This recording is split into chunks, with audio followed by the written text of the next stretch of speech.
ইকরা বিসমি রাব্বিকাল্লাযী খালাক খালাকাল ইনসানা মিন আলাক।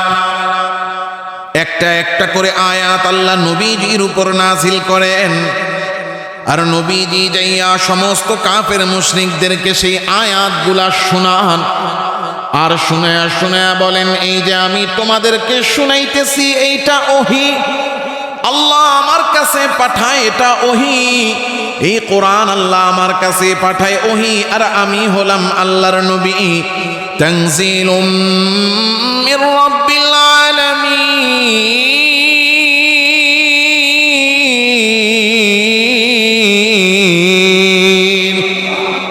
নবীজি বলেন, আল্লাহ আমার কাছে এই কোরআন পাঠিয়েছেন, এটা ওহী, আর আমি তোমাদের কাছে আল্লাহর পক্ষ থেকে নবী। কাফের মুশরিকরা নবীজির তিলাওয়াত শুনে সাধারণ যেই সমস্ত মক্কার বাসিন্দা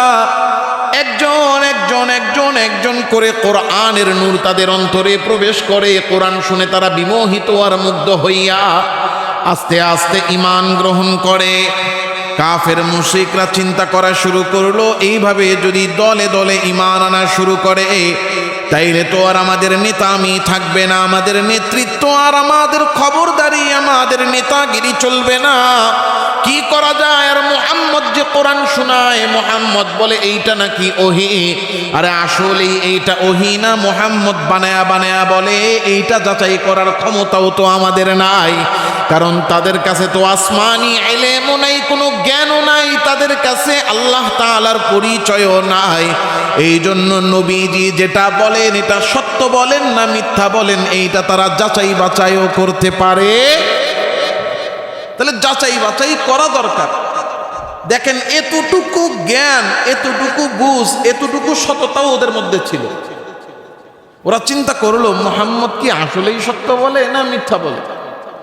এখন মুহাম্মদুর রাসূলুল্লাহ যেহেতু বলেন যে তার এই কালাম, এই কোরআন আসমানের ওহী, তাইলে এটা ওহী কি ওহী না যাচাই করতে পারবে যাদের কাছে ওহীর ইলম আছে।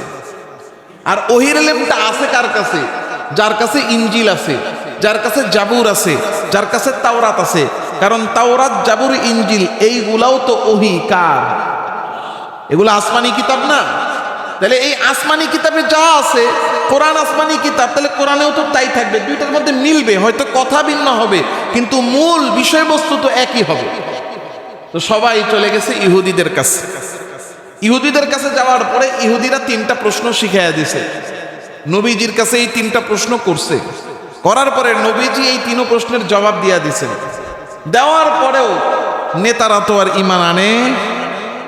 এখন এরা জায়া ইহুদিদের সাথে বুদ্ধি করে যে মুহাম্মদরে কেমনে মিথ্যা প্রমাণ করা যায়, কেমনে মিথ্যা প্রমাণ করা যায়, কেমনে মিথ্যা প্রমাণ করা যায়। এখন ইহুদিরা এক এক সময় এক একটা শিখাইয়া দেয়। এটা গিয়া জিজ্ঞাসা করবা, মুহাম্মদরে এমনে আটকাইবা, মুহাম্মদরে এমনে পরীক্ষা নিবা, মুহাম্মদরে গিয়া বলবা এটা কইরা দেখো। এইভাবে নানা রকম শয়তানি বুদ্ধি দেয় কারা? কথা কন না, জোরে কন। হ্যাঁ, ওরা যে শয়তানি বুদ্ধি নিয়ে চলে, এটা জোরে কইতে। এখনো পৃথিবীটা এই দুরা রাষ্ট্র, অল্প কয়টার লোক সারা পৃথিবীটারে নাচায়া কুদায়া পৃথিবীটারে অশান্তি করতেছে এই ইহুদিরা। এখন ইহুদিদের মধ্যে কিছু পণ্ডিত, মক্কার এই যে নেতা, ফাতি নেতা, এই নেতাগুলারে শিখাইয়া দিছে, তোমরা গিয়া মুহাম্মদরে বলবা। কি বলবা? গিয়া বলবা মুহাম্মদ যেন চাঁদটারে 2 ভাগ করে দেখায়। কেন? বলবে যে আমাদের নবী মুসা আলাইহিস সালাম তিনি হাতের লাঠি বাড়ি দিয়া সমুদ্রের 2 ভাগ করে ফেলাইছে। মুসা আলাইহিস সালাম হাতের লাঠি বাড়ি দিয়ে কি করছে? সমুদ্রের পানি 2 দিকে সরায় মাঝখানে রাস্তা বানাইছে। ওখান থেকে ইহুদিরা বুদ্ধি নিছে, তাইলে এটা তো জমিনের বিষয়, আসমানের মধ্যে তো আর কারো কোনো ক্ষমতা চলে না। তো এরা গিয়া নবীজি সাল্লাল্লাহু আলাইহি সাল্লামকে গিয়া জাদুকর বলতো, নবীজি সাল্লাল্লাহু আলাইহি সাল্লামকে গিয়া শায়ের, কবি বলতো, নবীজি সাল্লাল্লাহু আলাইহি সাল্লামকে গিয়া পাগল বলতো। তো সবচেয়ে বেশি বলতো জাদুকর। কেন? কারণ মুহাম্মদের তেলাওয়াত কোরআন শুনে মানুষ মন্ত্রমুগ্ধের মতো দলে দলে মুসলমান হইতো। এটা যদি জাদু না হয় কেমনে সম্ভব? জাদু দিয়েই মানুষকে বশ করে। এই জন্য নবীজিকে কি বলতো? জাদুকর। তো ইহুদিরা অনেক বুদ্ধি খাটায়া বলছে, তোমরা গিয়া বলো যে মুহাম্মদ তুমি যে জাদুকর না, এটার প্রমাণ দেওয়ার জন্য তুমি চাঁদরে 2 ভাগ করে দেখাও। কারণ জাদুকরের জাদুর প্রভাব সব জায়গায় খাটে, কিন্তু আসমানে খাটে না। যদি তুমি এই চাঁদ বিখণ্ডিত করে দেখাইতে পারো, তাইলেই বোঝা যাবে তুমি আসলেই সত্য কথা বলতেছ। আল্লাহ তাআলা রব্বুল আলামিন কোরআনে কারীমের মধ্যে আমাদেরকে জানাচ্ছেন, ইকতারাবাতিস সাআতু ওয়ানশাক্কাল কমার। কাফের মুশরিকরা ইহুদিদের থেকে বুদ্ধি নিয়া নবীজি সাল্লাল্লাহু আলাইহি ওয়াসাল্লামকে বলল, ও মুহাম্মদ তুমি চাঁদরে দ্বিখণ্ডিত কইরা দেখাও। আল্লাহ তাআলা রব্বুল আলামিনের কাছে নবীজি দোয়া করলেন। আল্লাহ তাআলা রব্বুল আলামিন বলে দিলেন, ও আমার নবী আপনি আপনার আঙ্গুল উঠাইয়া ইশারা শুরু করে দেন। আল্লাহ তাআলা রব্বুল আলামিনের হুকুমে একেবারে পূর্ণিমার রাত পুরো ভরা 4টা আকাশের মধ্যে হেরা গুহার উপর থেকে চাঁদটা উকি মেরে তাকাইয়া আছে। আল্লাহর রাসূল সাল্লাল্লাহু আলাইহি ওয়াসাল্লাম নিজের হাতটা দিয়া ওই চাঁদের উপর থেকে নিচের দিকে একটা টান দিয়া ইশারা করলেন। আর এরপরে একটার ডান দিকে আরেক অংশরে বাম দিকে যাওয়ার জন্য আল্লাহর রাসূল ইশারা করে দিলেন। নবীজি হাত দিয়া ইশারা করার সাথে সাথে আমার আল্লাহ তাআলা চাঁদটারে 2 ভাগ করে দিলেন। একেবারে প্রত্যক্ষদর্শী সাহাবায়ে কেরাম হাদিসের মধ্যে বর্ণনা করেন, একটা অংশ তো একদিকে সরে গেল, আর একটা অংশ পূর্ব দিকে, একটা অংশ পশ্চিম দিকে, একটা অংশ গিয়ে হেরা গুহার আড়ালে লুকাইয়া গেল, আরেকটা অংশ অন্যদিকে ছড়ায়া পড়ল। কিছুক্ষণ পরে আবার এই 2টা অংশকে আল্লাহ তাআলা রব্বুল আলামিন একত্রিত করে দিলেন। যখন কিনা এই 4টা দ্বিখণ্ডিত হয়ে গেল, নবীজি সাহাবায়ে কেরামকে ডাক দিয়া বলেন, ইশহাদু, ও আমার সাহাবীরা তোমরা সাক্ষ্য থাকো আমি আল্লাহর হুকুমে তাদের শর্ত অনুযায়ী চাঁদরে দ্বিখণ্ডিত করেছি। আল্লাহুম্মা শাহাদ, ও আল্লাহ আপনি নিজেও সাক্ষ্য থাকেন আমি তাদের শর্ত পূরণ করেছি। মক্কার কাফেরদেরকে গিয়া বলা হলো, তোমাদের শর্ত অনুযায়ী চাঁদরে দ্বিখণ্ডিত করে দেওয়া হয়েছে। তারা এবার এটারে একেবারে অস্বীকার করে বলতেছে, এমন তো হতে পারে তুমি আমাদের চোখের মধ্যে ধুলা দিয়েছ, ও মুহাম্মদ এমন তো হতে পারে জাদু দিয়া তুমি আমাদের চোখের মধ্যে ধুলা লাগাইছ। আমরা এখনই তোমার এই কথা মানব না। বিভিন্ন অঞ্চলে আমাদের মক্কার ব্যবসায়ী কাফেলাগুলো আছে, চাঁদ দ্বিখণ্ডিত হয়ে যাওয়ার মতো এত বড় একটা ঘটনা যদি ঘটে, সারা পৃথিবীতে যে যেখানে আছে সে এইটার খবর পেয়ে যাবে। সারা পৃথিবীতে যে যেখানেই থাকুক না কেন, চাঁদটা যদি 2 ভাগ হয়ে যায়, তাইলে যে যেখানেই থাকুক চাঁদটার 2 ভাগ হয়ে গেলে সেটা দেখবে না? তো তারা বুদ্ধি বাইর করলো, মানে ইনস্ট্যান্ট সাথে সাথে কি জবাব দিবে? অস্বীকার তো এখন আর ডাইরেক্ট করা যায় না। বলে এমনও তো হতে পারে তুমি আমাদের চোখে ধুলা লাগাইছো, বাস্তবেই চাঁদরে 2 ভাগ করছো কিনা এটা আমরা তখন মানব যখন বিভিন্ন কাফেলা, মক্কার কাফেলাগুলো ব্যবসার কাজে বিভিন্ন অঞ্চলে গেছে, এরাও যদি দেখে থাকে তাইলে আমরা মানব। কিছুদিন পরে মক্কার এই সমস্ত কাফেলাগুলো বিভিন্ন অঞ্চল থেকে আসা শুরু করলো। তাদেরকে যখন জিজ্ঞাসা করা হলো, সবাই বলতে লাগলো, হ্যাঁ আমরা দেখেছি চাঁদটা 2 ভাগ হয়ে গেছে। আল্লাহু আকবার। وَإِنْ يَرَوْا آيَةً يُعْرِضُوا وَيَقُولُوا سِحْرٌ مُسْتَمِرٌ وَكَذَّبُوا وَاتَّبَعُوا أَهْوَاءَهُمْ وَكُلُّ أَمْرٍ مُسْتَقِرٌ। আল্লাহ তাআলা রব্বুল আলামিন বলে, ওরা নিজেদের চোখে দেখেছে, দেখার পরেও ওরা এটা স্বীকার করে না, না দেখার মতো ভান করে।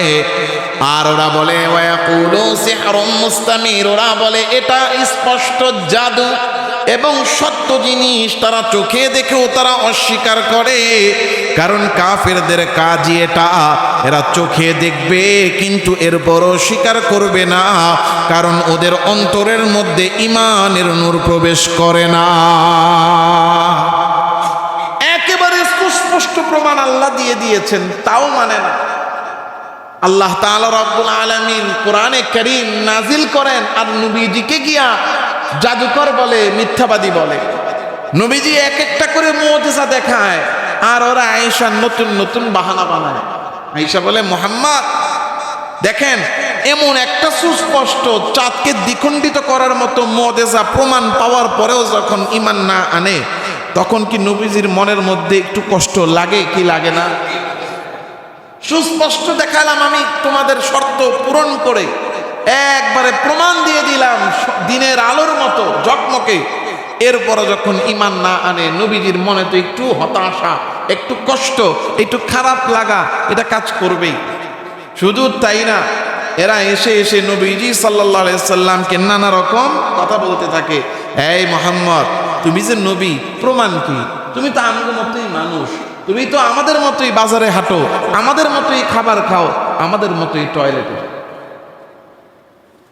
وقالوا ما لهذا الرسول يأكل الطعام ويمشي في الأسواق।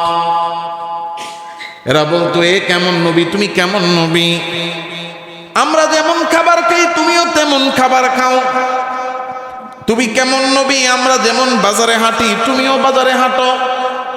লাউলা উনজিলা আলাইহি মালাকুন ফায়াকুনা মাআহু নাযীরা। আরে আল্লাহ যদি তোমার নবুয়ত দিয়েই থাকে, তাইলে তোমার সাথে দুইটা ফেরেশতা আল্লাহ কেন দিল না? আল্লাহ তো তোমার সাথে একটা ফেরেশতা দিয়া দিতে পারতো, যেই ফেরেশতা আমাদেরকে জানাইতো যে তুমি আসলে একজন নবী। চাওয়াটা কি দেখছেন? আল্লাহ তোমার সাথে একটা নবী, একটা ফেরেশতা দিয়া দিত, ওই ফেরেশতা আমাদেরকে বলতো মুহাম্মদ নবী, তাইলে আমরা মেনে নিতাম, সহজ। আচ্ছা, ফেরেশতা যদি নাই দেয়, ফেরেশতা আল্লাহ গোপন রাখছে, তাহলে আও ইউলকা ইলাইহি কানজুন আও জাআ মাআহু মালাক, অথবা আল্লাহ এটা করতো যে তোমার সাথে একটা কি করতো, বিশাল বড় সম্পদের একটা খাজানা দিয়ে দিত, তুমি ওই খাজানা থেকে আমাদেরকে টাকা পয়সা বিলাইতা, তাইলে না আমরা বুঝতাম যে আল্লাহ তোমারে কিছু না কিছু একটা দিয়েছে। কোনোটাই তো হয় নাই।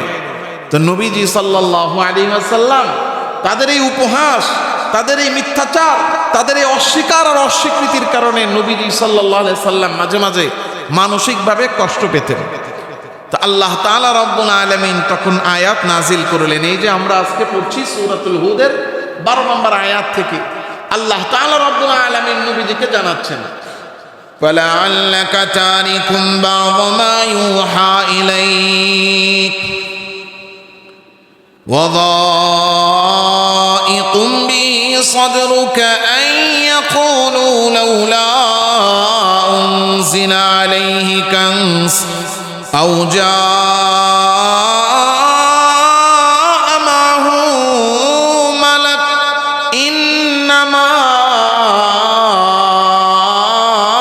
أَنتَ نَذِيرٌ وَاللَّهُ عَلَى كُلِّ شَيْءٍ وَكِيلٌ।